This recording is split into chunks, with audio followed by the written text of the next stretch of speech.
Bienvenidos a la segunda edición del podcast Agua y Soluciones Basadas en la Naturaleza. En esta serie de podcasts, diversos expertos y expertas nos comparten cómo los fondos de agua integran a la naturaleza como parte de la solución ante los retos de agua que enfrentan las ciudades a partir de ejemplos e historias concretas, recordándonos así que el agua nos invita a la acción conjunta. Después de conocer la experiencia de Guayaquil en la edición anterior, hoy nos trasladamos a San José de Costa Rica, antiguamente conocida como la Boca del Monte. En esta ocasión, nuestro recorrido será guiado por Manuel Guerrero, secretario técnico del Fondo de Agua, Aguatica. Escuchemos.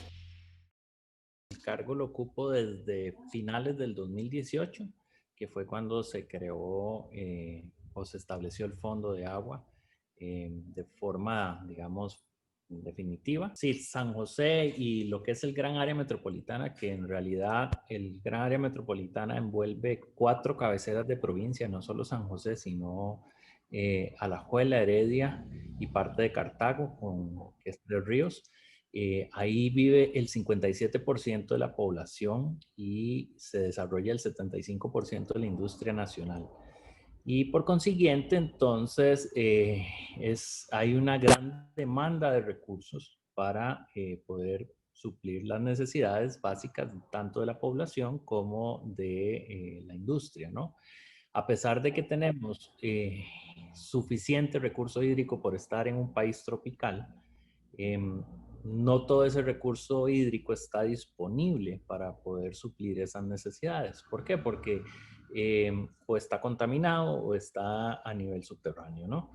Y entonces esto nos hace entrar en un, digamos que en un déficit hídrico y hasta escasez, lo cual, digamos, nos lleva a gestionar o a tratar de solucionar ese problema a través del Fondo de Agua.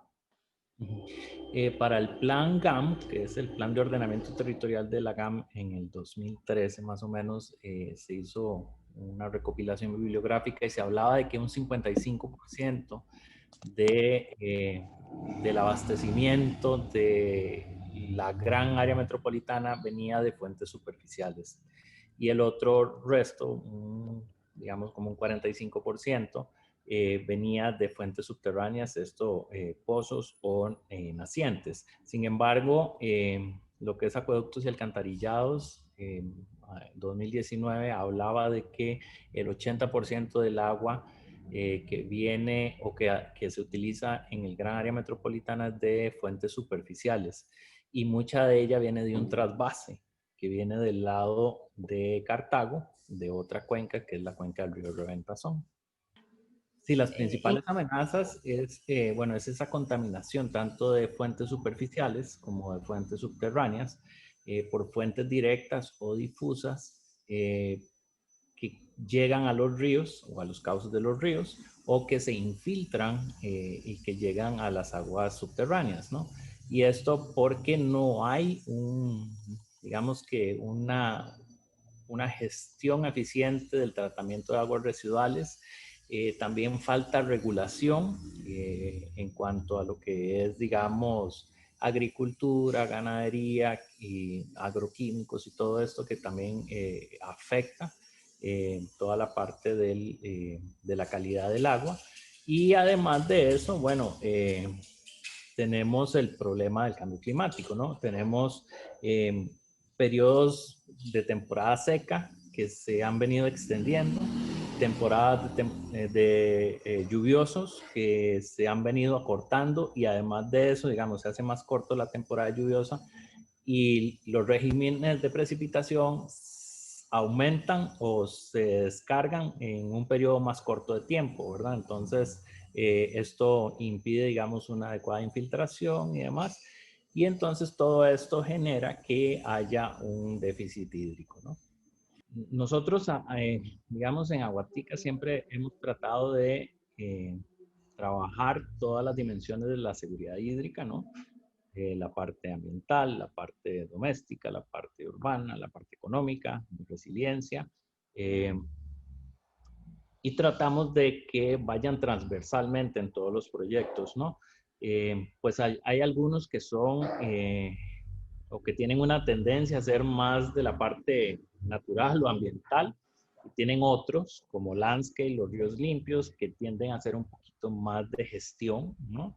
Y en todos ellos siempre tratamos de rescatar todas esas dimensiones en la seguridad hídrica. En el caso, digamos, de Landscape, nos permite trabajar toda la parte de gestión y la parte de economía, porque estamos integrando herramientas que nos van a servir para medir esa integridad, pero no solo para medir la integridad, sino para generar buenas prácticas en ese territorio, y esto nos ayuda entonces a impactar de manera positiva no solo la parte urbana doméstica, sino la parte económica y por supuesto la parte ambiental.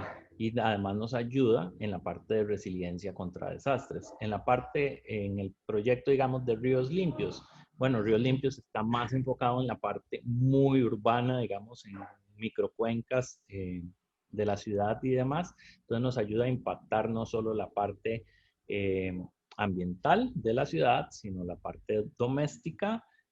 ¿Por qué? Porque va a tener una parte de saneamiento que va a trabajar con la parte de educación ambiental, que nos ayuda a minimizar el impacto sobre los ríos, y además también ayuda en la parte urbana y en la parte de resiliencia con riesgos. ¿Por qué? Porque estamos utilizando la infraestructura verde para mitigar el impacto de las ciudades sobre esos ríos. Entonces, va a haber menos inundaciones, va a haber menos deslizamientos, etcétera, etcétera, ¿no?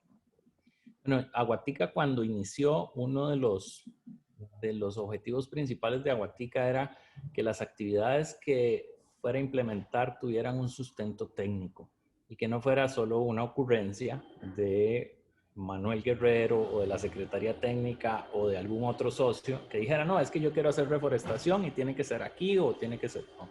Tenía que tener un sustento técnico. Y para eso entonces utilizamos una serie de software y de modelaje con sistemas de información geográfica que nos permitió crear un portafolio de inversión para localizar esas soluciones basadas en la naturaleza o esas intervenciones.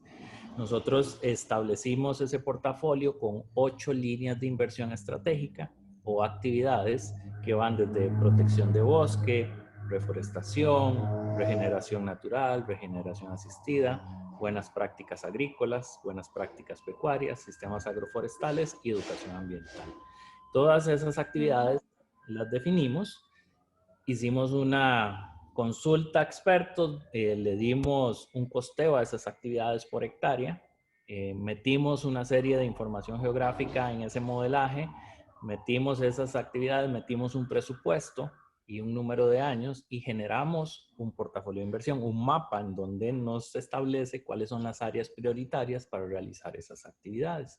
Entonces, nuestra base siempre fue esas actividades o estas soluciones basadas en la naturaleza, pero con un sustento técnico. Entonces, todos los proyectos, en el caso de, digamos, reabastecimiento de agua a la naturaleza, tiene esquemas de protección de bosque, regeneración natural, regeneración asistida, en donde promovemos esas actividades en 600 hectáreas y no solo las promovemos, sino que podemos llegar al punto de poder calcular cuántos metros cúbicos de agua se reabastecen por cada hectárea de bosque, y además hacemos un monitoreo de las áreas, no solo para comprobar que la cobertura boscosa se mantiene, sino para comprobar también que el suelo se recupera, que la calidad del agua se mantiene o aumenta, para ver de dónde viene el agua a través de isótopos estables. Entonces es un sistema muy robusto en donde todo se entrelaza, digamos, y la base de esto es ese portafolio de inversión, ¿no? Los otros proyectos, por decirte algo, Landscape, que es un poco más productivo o más de áreas de producción, bueno, ahí lo que estamos buscando es poder incorporar toda la parte de buenas prácticas. Igual cuando trabajamos con la parte de ríos limpios, bueno, trabajamos toda la parte de restauración y este tipo de cosas. Y cuando implementamos estas actividades, todas ellas, lo primero que buscamos es que generen o que aumenten servicios ecosistémicos en donde se estén aplicando, ¿no? y a través de ellas entonces llegamos y con una protección de bosque estamos asegurando que hay fijación de carbono, que hay infiltración, que hay retención de sedimentos, que se aumenta la biodiversidad y que hay una belleza escénica. Y cuando logramos eso, entonces estamos haciendo acciones para prevenir ciertas amenazas. ¿Por qué? Porque si estamos protegiendo el bosque, bueno, estamos reduciendo el grado de escorrentía superficial, estamos reduciendo la erosión. Esa erosión entonces no está acelerando, digamos, la sedimentación en los cauces de los ríos. Por consiguiente, esto no está generando tapones en los ríos y esto no va a generar cabezas de agua y entonces evitamos las inundaciones, ¿no? Cuando hacemos protección de bosque o buenas prácticas agrícolas o restauración natural o asistida, ¿qué logramos? Bueno, logramos fijación de carbono. Cuando logramos fijación de carbono, generamos oxígeno. Cuando generamos oxígeno, disminuimos gases de efecto invernadero. Y entonces todo esto es un ciclo, ¿no? Lo que siempre buscamos es que todas estas actividades que promovemos, que implementamos, se traduzcan en ese aumento, en esa generación de servicios ecosistémicos que al final se va a traducir en una mejora en la calidad de vida, una gestión adecuada de amenazas, una gestión adecuada de los recursos y, por supuesto, un aumento en calidad y cantidad de agua. Y la colaboración es esencial. O sea, si no hay una asociatividad, si no hay una alianza, no se va a lograr, ¿no? Y está muy claro, digamos, en lo que son los objetivos de desarrollo sostenible. El número 17 habla de alianzas y ellos lo pudieron identificar como algo esencial para poder lograr los otros objetivos de desarrollo sostenible. Ellos sabían que sin alianzas no iba a ser posible poder cumplir con los demás objetivos de desarrollo sostenible. Y nosotros desde Aguatica, desde el principio, se identificó eso como una de las cosas fuertes o pilares de Aguatica. Y es que todos los socios van por un bien común, por un objetivo común, que es el agua. Y todos saben que si no tienen agua, no pueden hacer sus actividades, ¿no? Entonces todo esto nos ayuda, digamos, a fortalecer la iniciativa, a darle continuidad y a seguir buscando cómo sumar nuevos socios para poder lograr todo esto que queremos en Aguatica.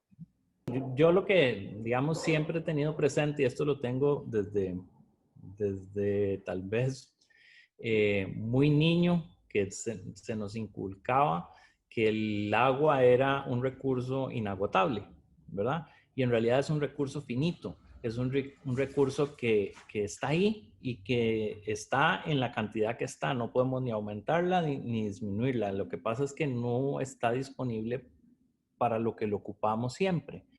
Y entonces por eso debemos de cuidarla y gestionarla de una manera que sea responsable.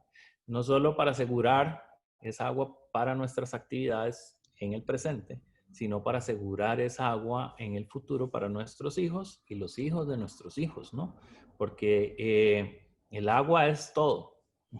El agua es la base, como decía al principio, de lo que es ambiente, de lo que es sociedad y de lo que es economía. Sin agua no hacemos nada. Y como diríamos aquí en Costa Rica, es el dicho, digamos, agua es pura vida, ¿no? Sin agua, nosotros no podríamos existir. Entonces hay que cuidarlo, hay que hacer que esto sea un hito en nuestra vida, que veamos esa agua como algo esencial. Gracias, Manuel, y gracias a todos por su atención.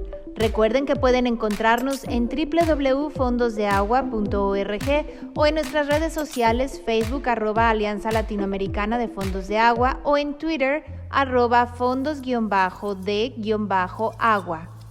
Los fondos de agua liberan el poder de la naturaleza. Hasta la próxima.